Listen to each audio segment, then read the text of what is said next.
Hey guys, this is Comic Uno, and today I'm doing Comic Uno's Best Comics of the Week, and this is the show where we review all the comics I read this week in one show. We go least favorite to best pick of the week and everything in between, so let's get started. This week I had a pretty average haul with 11 comics to read. Next week I have a very big haul with I think like 16 comics, so it's gonna be a fun week. But let's get into this week. Number 11 for me was Wonder Woman 84 issue 1, so this is the one-shot connected to the movie. Of course, very excited for the new movie, so I wanted to pick up the one-shot. Didn't really leave much of an impression, though. I am happy that it pretty much was an original story, and we get to see a little bit of where Diana is as a character, 50 years later or so. So I enjoyed that aspect, but I do feel like the dialogue was a little cheesy here and there. Overall, didn't get much from the story, and it didn't really leave a big impact for me to get excited for the movie. So, I just kind of wish it brought that excitement level a little higher. Also, the artwork for the first story was pretty average as well. I liked the artwork for the second story, but then it went into the past of Wonder Woman. I'm like, I already saw that movie. Do I need a tie-in with that? So overall, Wonder Woman 84 issue 1 gets 2 stars, and that is number 11. Moving on to number 10, which is X Factor issue 4. Don't normally read X Factor. I read issue 1, so it hasn't been that long since I read the book, so shouldn't be too lost. But I am trying my dang hardest to read all the parts of X of Swords, and I've said this in previous reviews. I'll continue to say it. Books I normally don't read, I'm going to be getting digitally, and books I usually do get for X-Men, I'll get them physically. Now, if I don't like X of Swords, I might just stick with the books I usually read, so Marauders and X-Men and Cable, I believe, are the only books I'm reading right now. But actually, I think next week is Marauders, so we'll see how affecting the X of Swords tie-in will be. Because one of my complaints, I guess, is that because I'm not reading these current series, I feel a bit lost. I don't really know what's going on in the series, and you would think with this being such a long event, it would focus a bit more on the event and I guess less on what's been going on in the series, and understandably that they do want to tie into the series for people that have been reading it, but yeah, I feel a little lost jumping into these storylines, and again, not reading X Factor, and I think a big factor is the reason I'm not picking up these books, because there's not a lot of my favorite characters. Now, I do like Rachel and Hope, and that definitely helped me enjoy this issue a little bit more, but there's not a ton of excitement for me until the end of the issue, where we actually get to the swords part. Anytime we get to a promise of a battle, I'm like, okay, this is like kind of what I'm paying for. This is what I got my ticket for. And we get to see Magic appear in the end of the issue with her getting ready to be part of this battle. And the big moment of this issue, or the big thing I guess you need to know, is that the people that are dying here are actually dying, or at least it seems like it. They can't be resurrected because of body swapping sortness. Seems like that's happening with Apocalypse's mythology that we learned from X of Swords, the one-shot, at least from what I picked up on. And I do wish we got to see Magic throughout the issue, though. I'm like, I want to see how she ended up there. Instead, we get to learn a little bit more about, again, the mythology behind Rockslide's death, from what we can tell. Artwork was really strong for this book, though. I do really like the colors. I think it shined really well, and great facial expressions throughout. But yeah, I just couldn't really get into the story. I just feel like it's so mythology heavy, and I'm not really getting as much from the characters. I am gonna see it through, hopefully. Again, definitely still picking up Marauders and X-Men and Cable for the most part. But we'll see if I'm gonna read every single part of X of Swords, and what the progression of a 22 part story arc is gonna be like. So I know that was really long-winded, but that's number 10 for me. Moving on to number 9, which is Strange Academy issue 3. This is a book I like. I feel like it doesn't come out very often, and it definitely hasn't been coming out every month, and, considering COVID and everything that's been happening, that's understandable as a newer book, and there's still some books that haven't even returned to the slate yet, like Runaways, so we're lucky enough that we're getting Strange Academy. it's a fun series, but I don't feel like a lot happens in it. This one's just the gang is hanging out in New Orleans and having a good time exploring their magic a bit. There's definitely some things lurking in the background and are going to target the kids, but it's definitely more just learning about who the kids are. I don't know if anyone particularly stands out to me besides Emma, who's our main character. I do like her, but it's a fun series. It's middle of the ground for me so far, so we'll see how, where it goes and how the overall arc continues, and that will definitely determine how long I'll be sticking with this series. But I do like the art. I think Ramos's artwork definitely fits very well, and it's a fun high school story, I guess we'll call it. It's a supernatural magic high school story, but we'll still call it boarding school high school story. So Strange Academy, I almost forgot the name of it. Strange Academy issue 3 gets 3 stars, I believe I gave it. And that is number 9. So we're moving on to number 8. So number 8 for me is Fantastic Four, issue 24. The number's on the back right there. This is a lot bigger of an issue than I thought it was. I'm like, oh, is this like a special issue of some sort? But they actually just have a preview for Thor Nexus War. I didn't read the preview because I'm not reading anything with Thor, so I don't know if it really would do too much for me. Oh, it's also a Fortnite backstory, so hopefully they promote that well enough for people following the Fortnite stuff. Yeah, will be continued in Fortnite Season 4. It's actually pretty long, too. It's at least 10 pages, so I was pretty surprised by that. The Fortnite stuff has usually just been $1. Not more expensive though, so you're just getting extra pages for the fun of it, which is kind of cool. So just to let you know, you Thor fans should probably pick up Fantastic Four this week. But getting into Fantastic Four, I really like the beginning. It's just the family is getting ready for dinner. Things have changed. We get to see Ben and Alicia have kids now because they adopted the 2 kids from Empire. And Johnny's, feeling on the outs. He feels like, I need to grow up too. I need to move on with my life. And then Iceman comes over and he's like, you've never been part of the Fantastic Four. And he gets angry because he feels like he was replaced by Iceman during the time. And I guess they hash things out by the end. I do think, the reason this is a little lower is because they spent a lot of time on this backstory with Iceman and Human Torch. And I was definitely enjoying the present stuff a lot more than the backstory, but the artwork for both is really good, and I really enjoyed just the classic feel, kind of cartoony feel to that middle story, even if I didn't love the middle story. But by the end it has a nice little cap off, kind of nice one shot to the family kind of evolving and growing and seeing where each character is going, and there's definitely some fun dialogue with Dan Slott here between just family members of Franklin getting an earring and Reed and Valeria not wanting to get changed after they have like oil stains on them because they've been working. So I like that. I enjoyed the little moments a lot from this issue more than the overall plot, but overall pretty okay issue. Not the strongest of the Fantastic Four, but it's nice to kind of get back into the groove of things after Empire. So giving that 3 stars, and that is number 8. Moving on to number 7, I believe we are up to. Yes, number 7. And that is The Mighty Morphin Power Rangers issue 54. So previous arc, we got into more of the Mighty Morphin side. So Earth, Mighty Morphin, Season 2 or Season 3 characters, so like Rocky, Aisha, so seeing what they're up to. And now we go back to the more original story from the comics, and that is the Omega Rangers with Zack, Jason, and Trini. This is definitely more of an action-y issue, very sci-fi as well. So if you enjoyed Marguerite Bennett's Mighty Morphin Power Rangers, I think you'll really enjoy the vein of this, where they go up against a new villain. It says it right on the cover. It says New Evil, and I don't know if I'm going to pronounce this villain's name right, but the villain here, it's like someone with a E. It's Empire Real. Empire Real? So, really it's just introducing this kind of like cosmic godlike creature, and Power Rangers don't do very well to go up against it. This is going to be their next foe.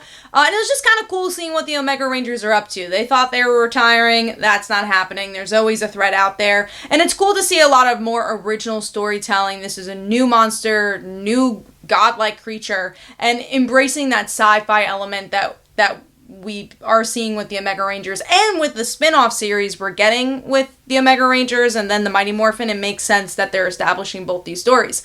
Now, the reason this is a little lower for me is this is more personal preference. I'm not a huge sci-fi fan, so I don't know if it was really geared for me, but as a Power Rangers fan, I really enjoyed how the mythology was growing. I overall really liked the artwork. Kind of had a similar feel to Daniele's artwork from Shattered Grid and previous Mighty Morphin stuff, especially the coloring and maybe some of the action. That was definitely the kinetic action here.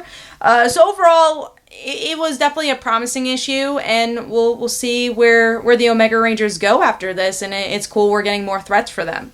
So giving that 3 stars, and that is number 7. Moving on to number 6.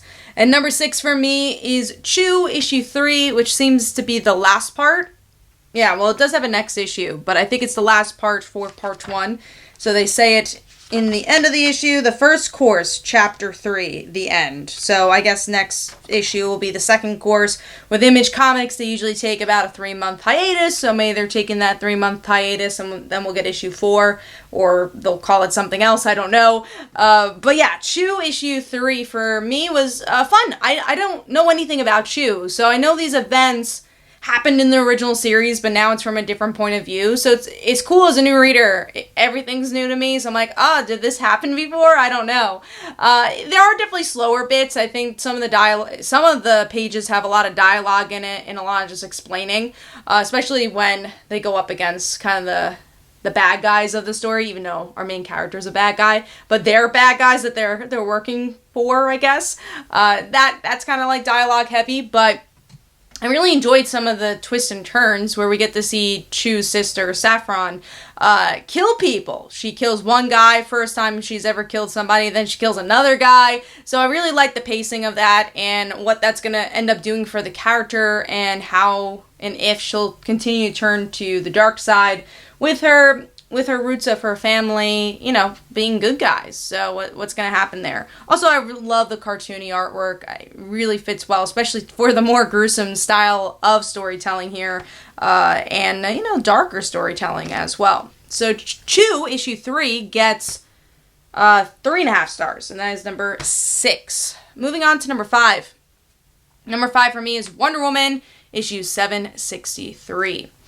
This one, definitely probably one of my favorites since the first issue. Still not a fan of that artwork, though. I do feel like it could be more detailed. I don't really like the spacing at all. It feels a little weird for me. The facial expressions definitely could be more detailed here. But we are getting a new artist for the next issue, so we'll see how that ends up going. But yeah, this issue I enjoyed because we get to learn and hear a bit more from Liar Liar, who has been a character that has been involved since the first issue of Tamaki's run, and we learn her kind of tragic and haunting origins is that it seems like she killed her own mom because she was a liar, and she's like, well, I don't like liars. Boom. She gets hit by a car, or the car gets in a car accident. At least that's kind of how it read in the middle of the issue. Or you could also read it as she just was a liar, and that's how, she ended her life. She just doesn't trust her mother after. And she has the powers of Maxwell Lord, of course, and she's trying to navigate to kill Wonder Woman. And the big moment that happens here, obviously Liar Liar gets caught, but also we get to see Maxwell Lord learn that Wonder Woman may kill him. So this happened in No Justice. I particularly didn't read that story, so this is the first time I'm learning about it too. And we also have the future of Maxwell Lord and Wonder Woman teaming up together. So will Maxwell Lord continue to trust Wonder Woman? Will there be this wall? And I have a feeling we'll be seeing more of Liar Liar in the future as well. So what's her role in the rest of this series? Overall, it definitely made an extra layer for this character that I enjoyed, and also an extra layer between the strange, odd couple relationship between Maxwell Lord and Wonder Woman. So I thought it was a really good ending to this arc overall. So I'm going to give that 3.5 stars, and that is number 5. Moving on to number 4, which is Batman the Joker Warzone, issue 1. I love this cover because I am a huge Stephanie Brown and Cassandra fan. It was cool to kind of see their more towards their Batgirl costumes. It is a bit different, especially Cassandra.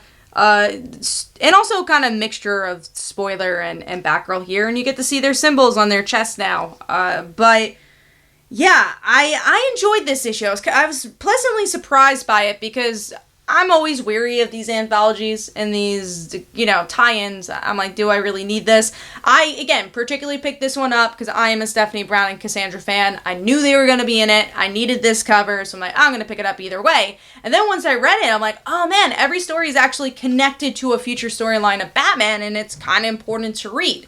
So the first story we get to see actually reminiscing towards Bane and Tom King's run, where Joker said, hey, Bane, you had it all. You could have taken over this city, and you could have really destroyed Batman, but instead you decided to destroy Robin. Like, come on, you're such a sucker. Like, you could have done better than that. So I guess it's going to be Bane versus Joker in the future. I didn't quite love the artwork for that, and I don't know if we got too much information here. Just, again, the tease of the possibility of these two big Batman characters going up against each other, especially Batman characters who have put a lot of emotional turmoil to Batman and wanting to rule Gotham. So I like that. It's more about the promise than the actual story for me on that one. Next up is the Fox family. We learn a little bit about Lucius Fox and how he's been dealing with his encounter with Punchline, and he's not doing well. He's ready to shoot anybody. Batwing's like, hey, what are you doing? Now, this is written by John Ridley, who is going to be writing an upcoming Batman miniseries, so I'm curious if it's going to be connected to that. I'm not a huge fan of Batwing, but I did like Lucius a lot here, and it got me excited to maybe learn more about Batwing in the future, if that John Ridley miniseries is going to explore it. And it was kind of cool to see the different ideologies between the two, and Lucius has been so involved with Batman, so it was nice to see what he's been up to that maybe the main series didn't have time to tell. Now, and also artwork was really good for that book, too. From the coloring to Batwing's suit to some of the more gruesome parts and emotional parts. Next up is my story that I loved here. It was Cassandra and Steph teaming up. I love their friendship. I don't think we get enough of it. We actually get a first appearance of Henchmaster, who knows all the secrets of these villains. And Steph and Cassandra are looking to find hope again in Gotham and give the citizens of Gotham hope by shining the bat symbol. And they also find their own symbol of the bat, to say, hey, we're part of this family too, and I think we finally found our place. So it was a really cute story, definitely actually some progression for that character as well, and I really hope this means we're going to be getting to see more Cassandra and Steph teaming up together. I do think that the artwork is a little bit too bubbly, a little bit too cartoony for my liking, but I love that story, and it was cool to see a first appearance of that character. Moving on to the next story, which is Poison Ivy. Also glad that we're getting a little bit more of her, but I don't know how to feel about the I guess uneven platform of who Poison Ivy is in this world. Right? Last series we got, alright, Poison Ivy's a good guy. Oh, she turned evil again. She's a good guy. She's with Harley. She's not with Harley. We won't see anything of her and Harley. So I don't like that. It doesn't seem like, I guess this is more of an editorial thing. I'll say editorial kind of has a view of where Poison Ivy is going. It just seems like every writer has a different story for her, and it just never lines up with the previous story. Here, we get to see Poison Ivy once again going evil. She hates Harley. I don't even like that they broke up, and especially where they left things, I'm kind of confused of why they don't like each other. They broke up kind of on mutual terms, more of like, hey, we got a lot going on for each other. We probably shouldn't be together. It wasn't a horrible breakup, so I'm confused of why Poison Ivy is so against humanity. But we get a lot of new tidbits for her, where, again, she's becoming more evil, and her name's going to be Queen Ivy. It does end that this story will continue in 2021, which makes sense with Harley being a bit more involved in the Batman series. I hope that we get some good story between the two. Right now, not sure how to feel about Ivy. Moving on to that last story, if you're a Clown Hunter fan, this also could be a spec issue because Clown Hunter is fully revealed here. It kind of shows that Clown Hunter is most likely a new character, but he looks a lot like the other Robins. He looks like a young Bruce Wayne. And I think that's very interesting that he's a Robin for Gotham and not a Robin for Batman. And just him actually looking like these other Robins really hits the nail on the head with that of, how about if Robin didn't work with Batman? How about if he killed people? So I thought it was a really interesting issue. I actually also really like the art style for this one too. It's really different and gruesome and gritty. So enjoy learning more about Clown Hunter. So again, that one was a lot of information to go story by story. But overall, I was pleasantly surprised by this one because, again, normally we get a lot of filler stories, and every single story was important to the future of where Batman's going. So very, very much recommend this one. Not every story was explosive, and I don't know as a Batman fan which one if I enjoyed every single one, but I love Stephanie and Cassandra, so that was important to me. But I'm going to give that 3.5 stars, and definitely recommend you read that if you're reading Batman. Moving on to number 3, right? We are up to number 3.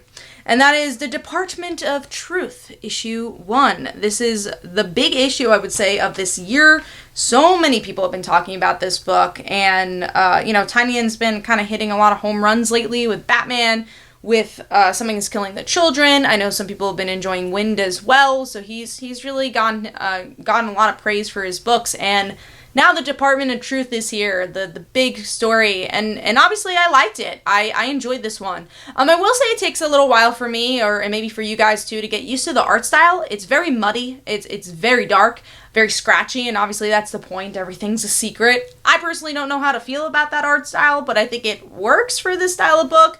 And overall, really enjoyed the story. It's about this FBI agent who his main job is to look up, I guess, secret messages on the internet for white supremacists, and that's like his main job of the FBI is more of like online investigation, I would say. So then he ends up going to this flat earther event and starts learning I guess in this world, the truth of what's happening is that they believe that there's a flat earth and that, the moon landing never happened. All these conspiracy theories you've ever heard of are technically true here. And then by the end of the issue, it also kind of becomes a bit murky. Said, well, they're saying it's true, but maybe it's, it depends on the point of view you're looking at, what lens you're looking at.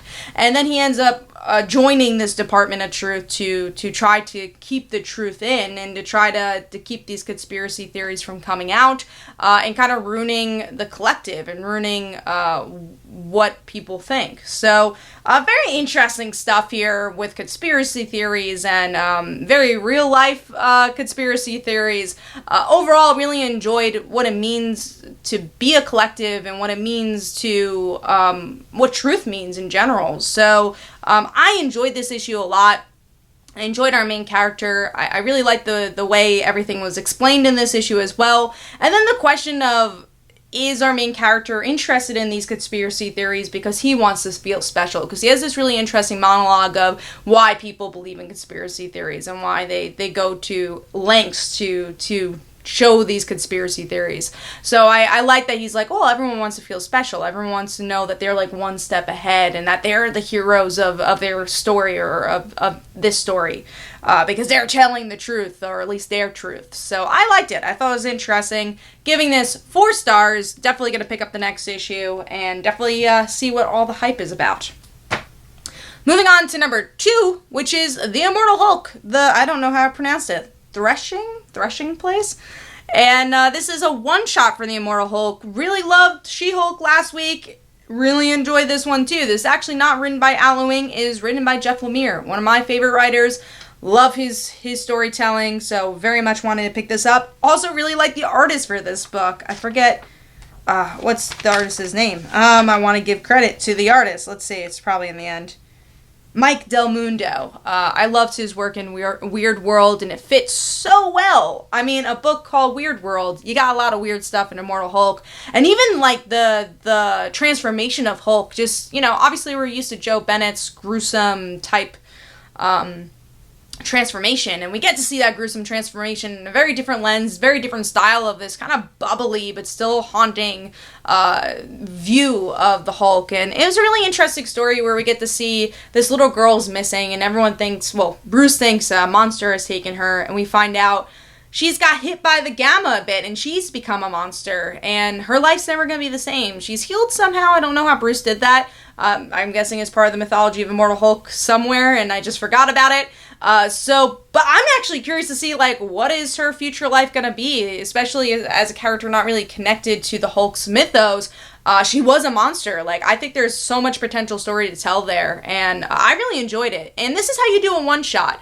It's a beginning, middle, and end, invested in a franchise we already know and love. You don't have to read this issue if you're reading Immortal Hulk, but it definitely gives a little bit more information and is a really fun tale overall.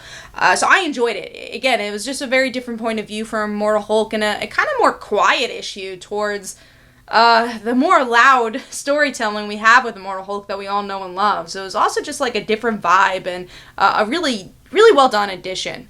So giving Immortal Hulk issue 1, this one shot, I'm not going to read the title again, 4 stars, and that is number 2. Moving on to my pick of the week. There's a lot to talk about here, and that is Batman 3 Jokers issue 2, and made pick of the week again. Now, I do have a lot of thoughts on that Batgirl and Jason moment, but I'm not going to talk about it here because I really do want to do a whole video on what this means for Batgirl and if that was okay and how that involves both their past. So I'm going to probably do a video about that on Friday. I'm hoping to post it. So I'm going to leave out that part of the story. But getting into all the other stuff, there's so much that happens in this issue. Jason dealing with him killing one of the Jokers, and then somehow they found out there's more Jokers. I must have missed that from the last issue.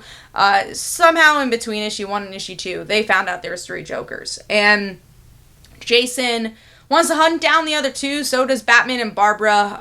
But Barbara's really worried about Jason, and Batman continues to ignore what he did to Jason, and that he didn't spend the time to help heal Jason and just be there for him. He's like, oh, he could do his Red Hood stuff. That's fine. Let Jason be Jason. He doesn't know how to have a conversation with him, and that's why Jason killed the Joker. That's why he's still haunted by what happened. And Batman continues to do it. He's like, oh, Jason will be Jason. I'm glad he's not dead. I gotta do this thing. And Barbara, obviously, knowing from experience, like, I know Jason needs somebody, and I'm gonna try being there for him. That goes into the kiss thing, which I won't talk about here, but that ends up happening. And a really interesting aspect is that there needs to be a 3rd Joker. Is Jason going to be that 3rd Joker, or does the Red Hood become the Joker? And now that he's killed someone and he's crossed that line, will he become the Joker? Another big aspect of this issue is Joe Chill. He's being recorded and is asked, why did you really kill Martha and Thomas? Was there a reason? Was it not happenstance like we all believe? It's like, all right, it was just random guy, this random murder. Life happens. If there's a meaning behind that, then that changes the whole narrative. That changes everything. So it's really kind of cool to bring Joe Chill into the story. Also, him having cancer. Does Batman save him? There's so many interesting moral questions here. And very muddy ethics as well. Again, Batman's not really doing the right thing by leaving Jason. Maybe Barbara kissing Jason wasn't a good thing either. So there's a lot of interesting just character beats here, but a lot of wow moments with, a really big issue 1, which was Jason killing this 3rd Joker. It's already hard to kind of have a follow-up, and it really does follow up with some amazing artwork and just some really great character beats overall. That definitely gets me excited to see what this last issue is going to be all about. So I'm giving Batman 3 Jokers 4.5 stars. Again, definitely go check out that topic video I'm going to have up on Friday as well. But let me know in the comments below, what did you think of all your comics this week? This is Comic Uno. Definitely follow me on Twitter and Facebook. Go check out my comics like Father Like Daughter and They Call Her a Dancer. And every Tuesday at 10 p.m. Eastern Time is our comic book podcast, Comic Book Weekly, where we discuss all our comics and comic book news. Thanks, guys. Bye.